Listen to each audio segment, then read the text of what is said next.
Hey Hallows Church, it's good to see you again. This is Pastor Mark, and this is a video of what to expect for our first in-person worship gathering this Sunday at 10:30. This video is going to walk you through some new changes that have been made and some things that you can expect as you come and worship with us. So first things, once you walk up, you're going to notice that there's some markers right outside of the church doors. Those are places, designated areas for you to stand while you're waiting to enter into the building. Now, once you come in, you'll be welcomed by a greeter. And that greeter is going to have this iPad. And this iPad has your RSVP along with the confirmation that you've signed our health screening survey.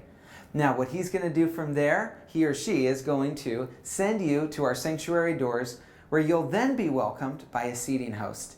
And that seating host is going to send you and walk you over to your designated seating area. Now that's the whole perk of RSVPing ahead of time, is that we can ensure that you and your household, your family, your friends are going to be able to sit in a designated space that you've already reserved. When you enter into the sanctuary, you're going to notice a few changes. One of them is going to be all throughout the sanctuary on each chair, and in this back table is going to be a QR code, and this QR code sends you automatically to our worship guides.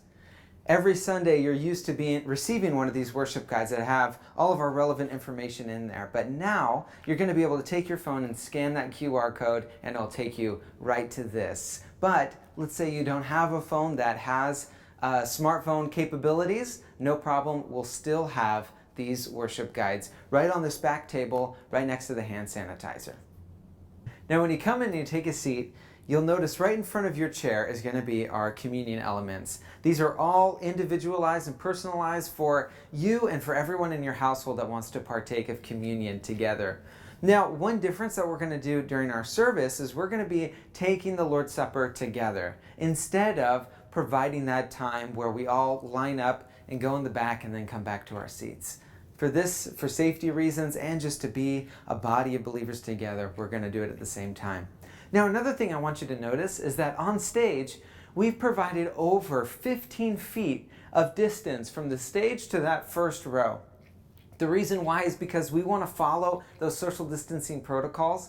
We want to give ample space for anyone and everyone that's going to be on the stage and those in the seating areas. So just know that there's a lot of space for social distancing, and we've taken a lot of steps to make sure that that has been provided for. So let's talk exits. Our seating hosts are going to be dispersing each individual row when it's the appropriate time to leave. Now, what we're going to do is we have 2 exit points that you can leave from. The first 4 rows are going to be exiting from here.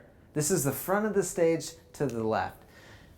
In the back 4 rows are going to be exiting from the main sanctuary doors. This provides everyone to have an adequate amount of exit space for you to go. Now, the convenient thing about this area is the first front rows that has immediate access to our parking lot. You can walk straight through the patio, around the corner, and the parking lot's right there. Thank you guys for watching this video. We know there's a lot to take in and there's a lot of new things to be thinking about when we talk about meeting together and gathering in person for worship. But for this welcoming experience that we want to provide to you, we also want to provide a safe experience. So that's why we're going through all of these precautions to make sure that everyone is absolutely safe. Now, another thing to think about, if you have any additional questions, we've provided a fact sheet for you to take a look at. Please go onto our website, take a look at that fact sheet if there's any unanswered questions that you might have. But if that doesn't address a certain particular question you might have, feel free to email us at info@hallowschurch.org or elders@hallowschurch.org. We would love to answer any questions and also provide any additional background information you might need. Now, thank you, church, and we are so excited to see you on Sunday.